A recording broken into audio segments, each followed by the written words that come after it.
Sports news now. World number 1 Novak Djokovic beat world number 2 Andy Murray in straight sets to win his 6th Australian Open title and hand the Briton a 5th final defeat.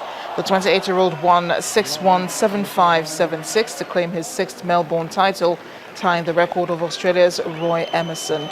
Djokovic also draws level with tennis greats Bjorn Borg and Rod Laver on 11 Grand Slam titles. For Murray, he has lost all 5 Australian Open finals. He has played 4 of them against Djokovic.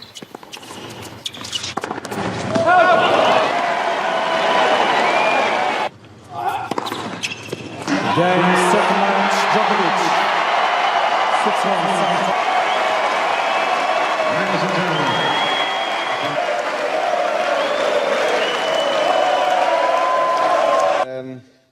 Each time it's the Roy Emerson who is not here with us tonight, but we miss him. We miss you, Roy. It's a great privilege to equal and even and match the record of 6 Australian Opens as one of the greatest players to ever play this game. So I want to.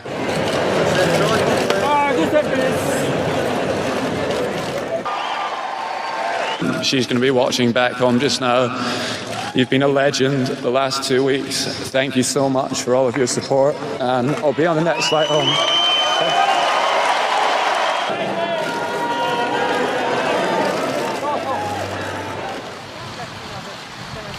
Meanwhile, 2016 Australian Open champion Angelique Kerber has ascribed her victory over world number 1 Serena Williams during the tournament final as the best 2 weeks of my life. Her words here.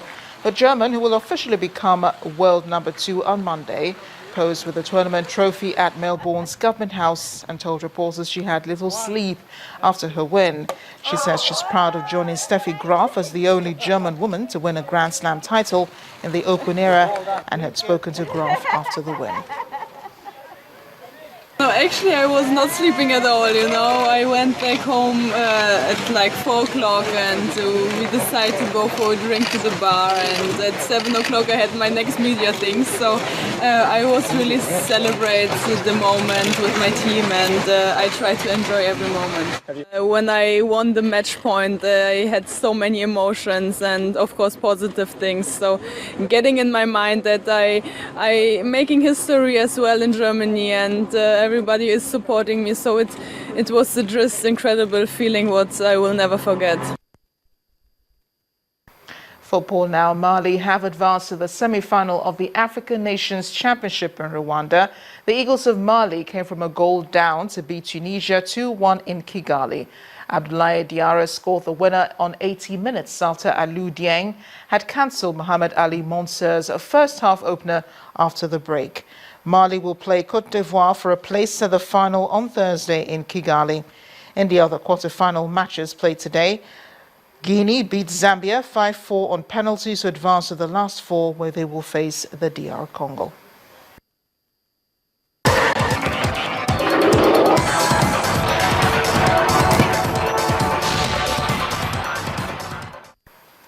The figures have gone up to 50, the number of those killed in a blast in the Shia shrine of Sayyida Zainab near the Syrian capital, Damascus, today.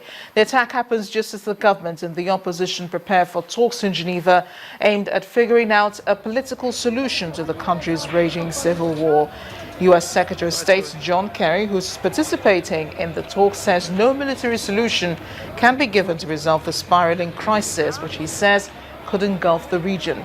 Today's attacks were carried out by 2 suicide bombers, though some witnesses say there were 3.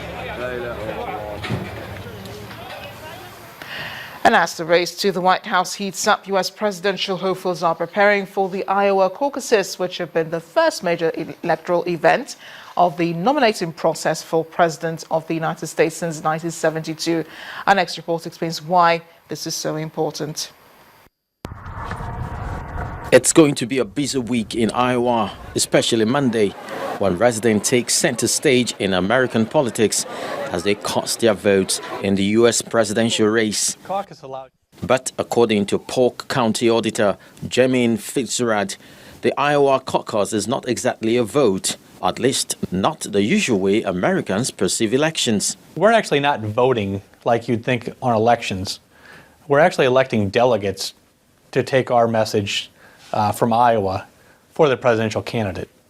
And then 7 to 8 days later, New Hampshire actually has a primary, which is actual voting. We're a lot different with the caucus. It truly is an organizational meeting of your neighbors. The process is quite exciting for residents who participate. Well, I'm very proud to be able to be at the very beginning of the process of choosing a president of the United States. I may never get to see anybody that's president, but I may have now. Also, the election bureaucrats for the state of Iowa are not in charge of the process.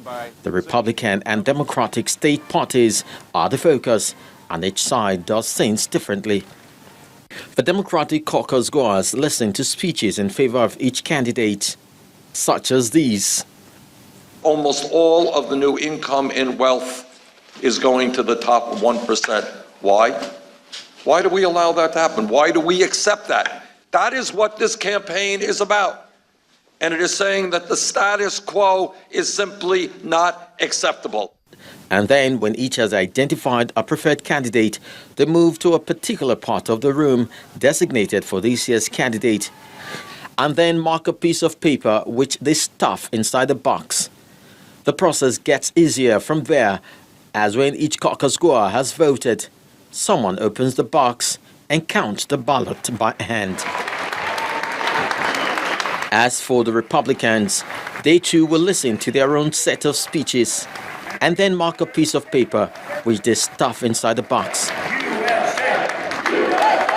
Is it for me personally a good thing, a bad thing? Will I get more votes? Will I get less votes? Nobody knows. Who the hell knows? But it's for our vets, and you're going to like it because we raised over $5 million in one day. This election may be one of the toughest the United States will experience. Two main candidates stick out, and it could go either way or none at all. Will America elect its first female president, or will it elect its most popular? Only the citizens and the American electorate will decide. And this just in, the Commissioner of Information and Strategy to the Bayelsa State Government has confirmed the kidnap of an aide to Governor Seriake Dixon, retired Captain Henry Onumbuku. Captain Onumbuku, the Special Advisor on Aviation, was said to have been abducted today within the premises of the Redeemed Christian Church of God, Lighthouse Parish, after service. We gather that his abductors had laid siege at the church located in Iwofe, Obiakpo local government area of Rivers State. And the main news again. Dalori community in Borno State has been mourning as many injured villagers from the Boko Haram attack have borne the pains in hospital. African leaders have ended their summit in Addis Ababa, Ethiopia, with President Muhammadu Buhari rallying colleagues on the war against terror. And at least 50 people have been killed in blasts near the Shia shrine of Sayyida Zainab in Syria. That's the news at 10 tonight. Thanks for watching. I am Amarachi Ubani. Good night.